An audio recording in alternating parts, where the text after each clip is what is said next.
안녕하세요. 참파신입니다. 요즘 전자상거래 하시는 대표님들 정말 많아졌습니다. 아쉽게도 사기를 당하는 경우가 한두 번씩 있어가지고요. 그 내용에 대해서 오늘 다뤄볼 생각입니다. 여러분들이 맨 처음 스마트 스토어를 개설하시거나 쿠팡의 채널을 개설하시면은 가장 먼저 주의해야 될 점이 아마도 바이럴 마케팅 사기일 겁니다. 여러분들이 이제 채널을 개설하시면 전화나 이메일로 여러분들의 상품을 상위 노출해주겠다. 상위 노출만 되면 매출이 무조건 보장된다. 이런 식으로 접근하시는 분들이 있습니다. 그리고 그 이메일에는 몇 개 업체만 선정해서 연락을 드린다. 최저가 상위 노출을 보장한다. 자기네들은 정부나 스마트 스토어 아니면 유관기관과 다 제휴가 돼 있다. 그러니 어서 선불 결제를 해라. 이런 식으로 접근을 하곤 하시죠. 여러분들이 반지를 판다고 했을 때요. 반지를 팔 때 어떤 키워드로 팔고 싶으세요? 여러분들은 어떤 키워드로 구매를 하세요? 저 같은 경우에는 반지, 예쁜 반지, 멋진 반지 이런 식으로 검색을 할 것 같아요. 분명 그 키워드로 상위 노출을 할 수 있다면 매출은 보장돼 있다고 생각합니다. 하지만 마케팅 업체들이 하는 방법은 여러분들의 생각과 조금 다릅니다. 예쁜 손가락 반지, 예쁘고 멋진 반지 이런 식으로 싼 키워드들만 골라서 광고를 집행하는 거죠. 그러면서 이제 정작 구매 전환은 되지 않고요. 그렇게 되면 대표님이 환불을 요구하는 경우에도 그들은 환불을 해주지 않습니다. 요즘에 온라인 광고 분쟁 조정이라는 데가 있습니다. 거길 보면 근 10년 동안 한 1000배 가까운 사건 사고가 접수되고 있어요.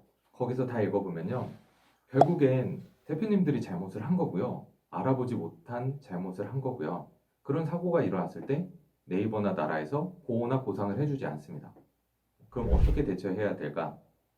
그 업체랑 맨 처음 만나서 미팅하고 계약서에 서명을 하실 때 대체 이 마케팅은 어떻게 실행이 되고 그 성과는 어떻게 측정할 수 있고 또 이것은 어떻게 작동이 되고 또 이로 인한 페널티가 있을 수 있겠는가? 그런 것들을 다 생각을 해보셔야 된다는 거죠.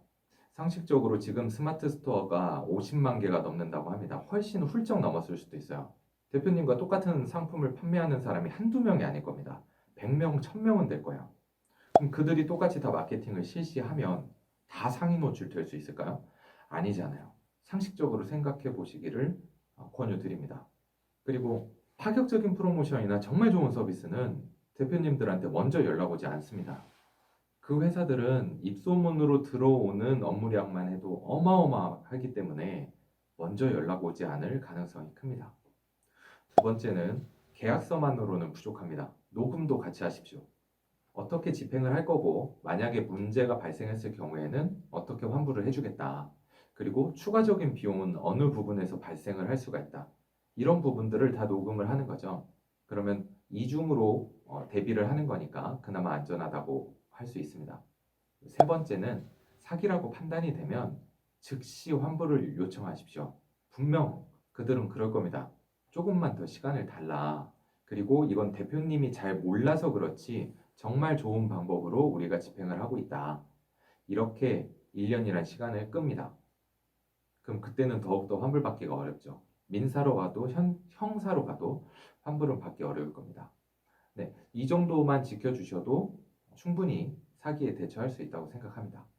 네, 옛날에는 이런 안 좋은 케이스들이 많이 있었습니다. 오히려 트래픽을 상대 판매자들한테 일으켜서 상대의 스마트 스토어를 멈추게 하는 방법도 있었어요. 하지만 시간이 많이 지났습니다. 네이버에서는 마케팅 회사보다 훨씬 좋은 툴과 훨씬 좋은 기술로 그런 피해 사례들을 방지하고 대처하고 있습니다. 전혀 아무런 순위에 영향을 주지 못한다고 설명해 주고 계십니다. 사업을 처음 실행하시면서 그 절박함은 어느 정도인지 잘 알고 있습니다. 어서 빨리 하나가 팔렸으면 좋겠고 내가 여기 사무실에 나와 있을 때 5개, 10개라도 주문권을 받고 싶다라는 절박함. 그 절박함을 이용한 사기들이 굉장히 많습니다. 항상 조심하시고 문제가 생겼을 때는 주변에 있는 동료 판매자분들이나 멘토분들한테 조언을 구하시기를 바라겠습니다. 오늘은 이렇게 마케팅 사기에 대해서 알아봤고요. 저는 다음 시간에 뵙겠습니다.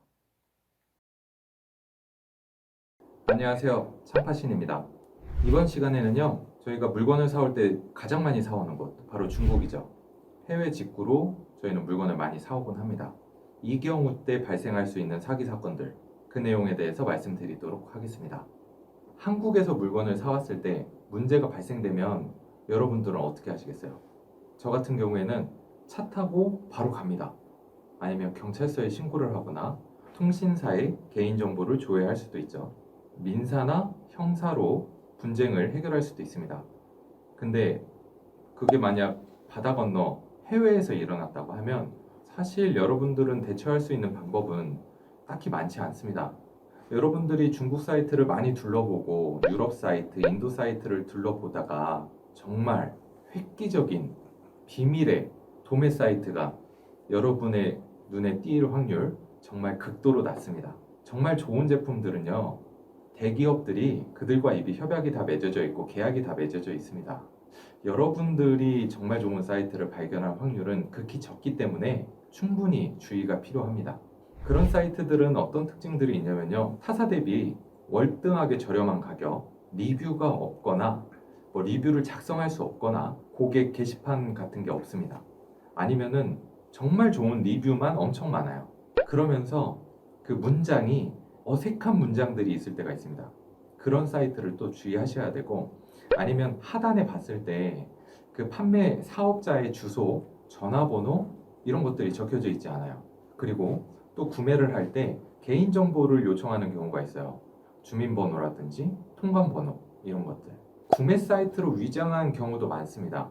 이럴 때는 이제 아까 말씀드렸듯이 문구가 다 어색합니다. 이미지도 어색하고요. 이런 특징들을 보이고 있습니다. 이런 사이트들을 조심하면 좋아요. 사기를 당하면 돈을 못 돌려받습니다. 그거를 자기가 민사를 걸거나 형사를 걸거나 찾아가거나 아무런 방법이 없습니다. 경찰서에 신고를 해도 서버가 해외에 있다든지 추적할 수 있는 방법이 없습니다.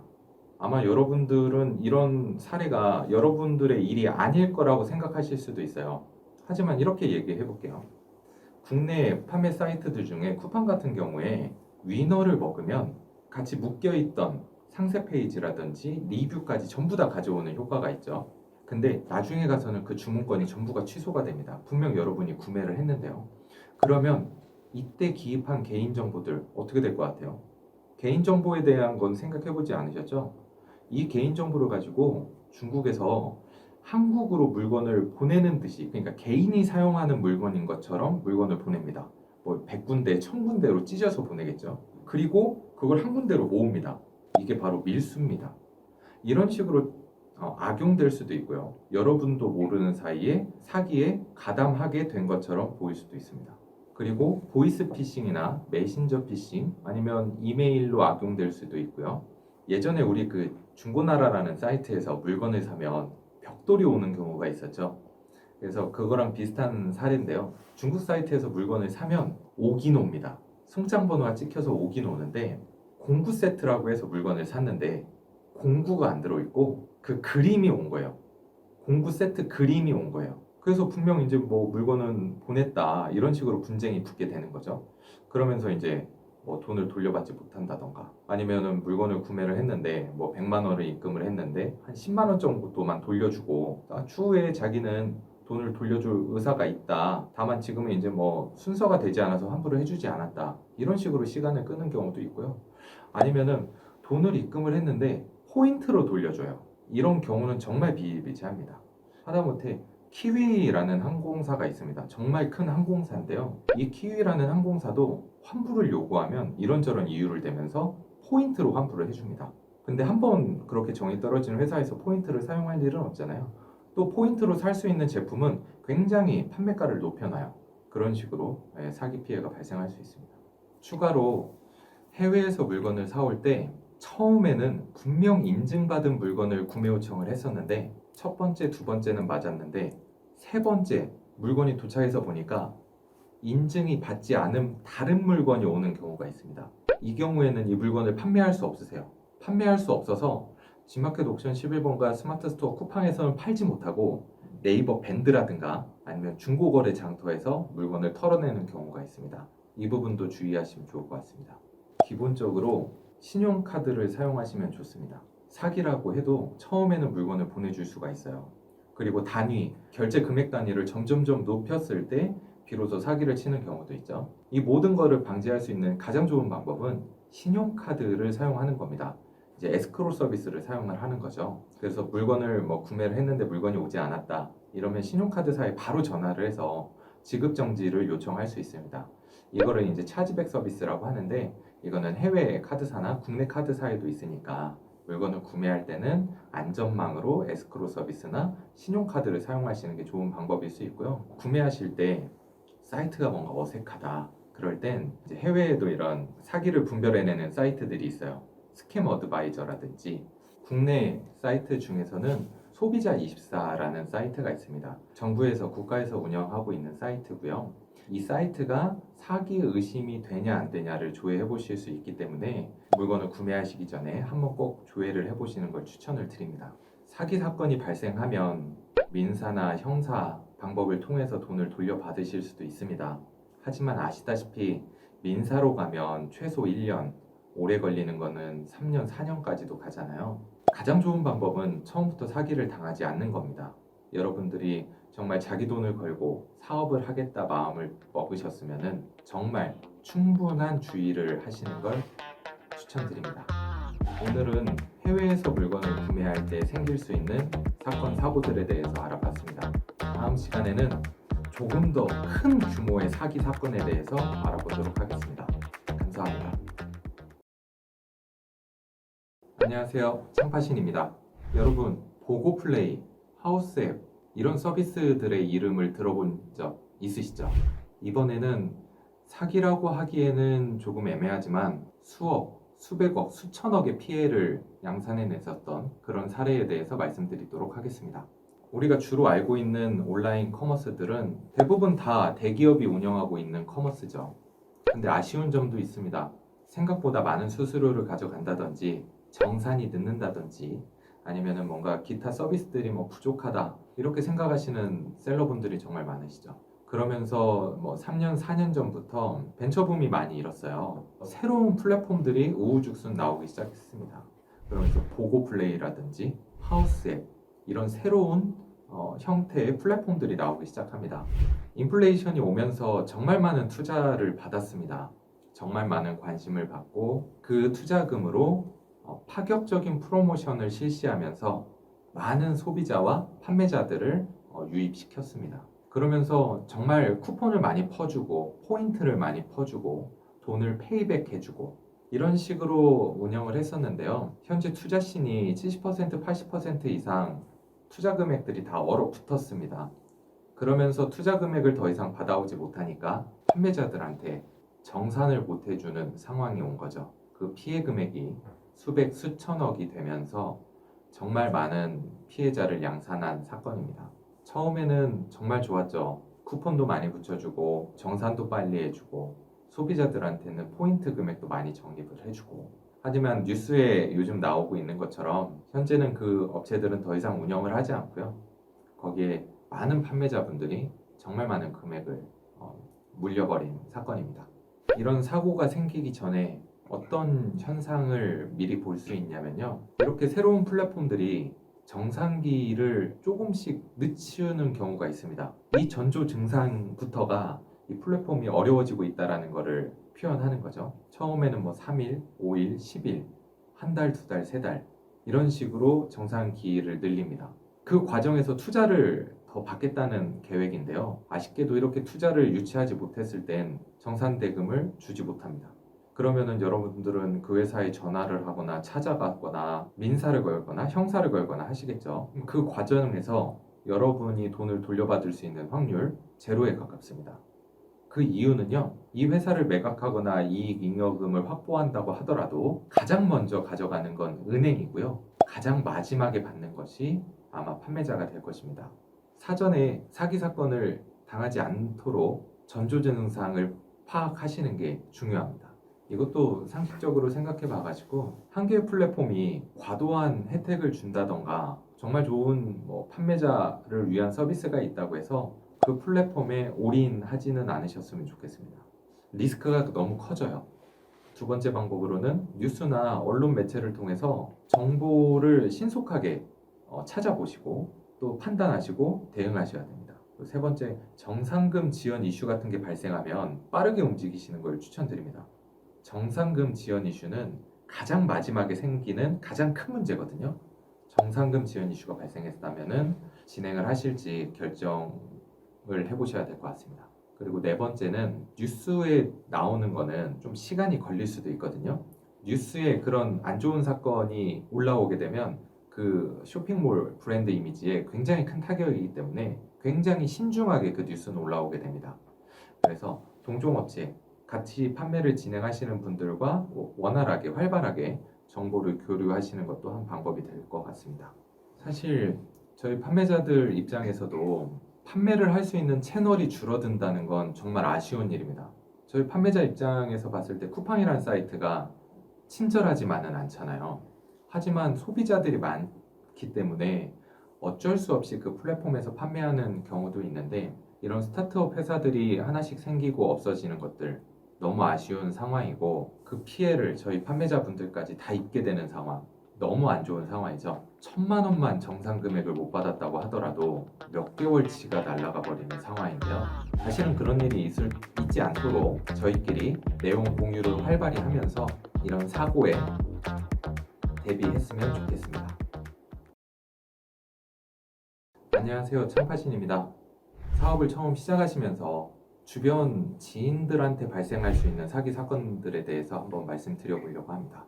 사실 맨 처음 이 유통 사업을 시작하시면 주변에 관련된 사람이 있는지를 아마 먼저 찾아보실 거예요. 다리 건너서 알게 되신 분들, 그분들한테 뭐 물건을 떼온다던가 아니면 그분들한테 물건을 판다던가, 뭐 혈연이나 지연이나 학연이나 뭐 동호회 같은 데에서 거래 상대들을 찾곤 하시죠. 그렇게 이제 신뢰나 유대감을 쌓아가면서 만나시는 분들이 있는데, 이런 것들을 이용해서 또 이제 사기를 치는 경우가 또 생깁니다. 자기가 어떤 제조회사에 다니는데 물건을 뒤로 빼왔다, 이 물건을 저렴하게 공급을 하겠다 라고 해가지고, 그 물건을 뭐 화장품이라면 그 물건을 공급을 받아서 바코드를 찍으면 이제 유통경로가 나오니까요. 바코드를 불로 지진다던가 뭐 택을 간다던가 그렇게 하면 이제 정품이 아니게 됩니다. 왜 그러냐면 본사에서 그 제품을 보장하지 않는 게 되니까 그 제품은 정품이 아니게 되는 거거든요. 그때 이제 소비자들이 이 제품은 정품이 아니다 라고 이제 클레임을 제기하면 물건을 판매할 수 없고 퇴점을 당하고 판매 자격을 박탈당하는 그런 상황까지 올 수도 있죠. 처음에는 이제 소액을 기반으로 거래를 자주 하면서 신뢰를 형성을 하고, 그 금액이 만약에 큰 금액이 됐을 때 아예 그냥 뭐 돈이나 물건을 가지고 날라버리는 거죠. 이런 경우도 있고, 그런 경우도 있습니다. 이거는 사기라고 말하기는 좀 그렇지만, 이렇게 뭐 형동생 관계를 지속을 하면서 오히려 물건을 더 비싸게 공급을 하는 거예요. 셀러분들은 다른 채널을 통해서 물건을 쉽게 싸게 살 수도 있는데, 관계 때문에 부득이하게 물건을 비싸게 구입을 하거나 싸게 물건을 공급하는 경우도 있습니다. 이것도 뭐 사기의 한 축으로 볼 수도 있겠죠. 대처법은요, 여러분들이 하고 있는 거는 자선 사업이 아닙니다. 엄연한 사업입니다. 여러분들은 좋은 제품을 저렴한 가격으로 소비자에게 공급을 하고, 그 중간에서 나오는 수수료를 하나하나 모아서 직원분들한테 급여도 주시고 집에 가져가서 이제 생활비에도 쓰시고 하는 그런 소중한 돈이기 때문에 관계에 치우쳐서 사업을 하시면 절대 안 되고요. 공과 사를 구분해서 사업을 하신다는 그 마음가짐을 가지시면 좋을 것 같습니다. 그리고요, 이 사기꾼의 신상 정보를 조금만 검색해 보시면 또 찾아볼 수도 있으세요. 요즘에는 다양한 셀러 커뮤니티도 있고 더 치트라고 하는 사기 판별 서비스도 있고, 그런데 꼭 조회를 해보시고요. 그리고 물건을 공급하거나 공급받으실 때 계약서를 꼭 작성하시고요. 그냥 지인이라고 해서 좋은 게 좋은 거라고 해서 우리끼리 왜 이런 걸 작성할 필요가 있냐라고 하면서 계약서를 회피하는 경우가 있는데, 계약서를 꼭 작성하시고요. 그리고 그 사람이 정말 신뢰할 수 있는 바이어인지, 그 사람은 정말 뚜렷한 레퍼런스가 있는지, 그 사람이 외부적으로도 활동을 하면서 믿을 수 있는 사람인지를 꼭 확인해 보셔야 됩니다. 이렇게 해서 다양한 사기 유형과 사례들을 많이 알아봤습니다. 이 정도만 조심하셔도 우리 이 전자상거래 비즈니스가 무자본이라고 해도 될 정도로 리스크를 확 줄이실 수가 있는데요. 사기를 당한 순간 그 사업은 무자본 사업이 아니게 됩니다. 여러분이 평생 동안 일궈 놨었던 퇴직금이라든지 연금을 이용해서 하시는 사업이기 때문에 정말 사기 사건 사고 조심하시고, 문제가 있으시면 주변 사람들과 내용을 공유하시고, 혼자만 앓지 마시고 좋은 멘토분 찾아서 안전하게 사업하시기를 바라겠습니다.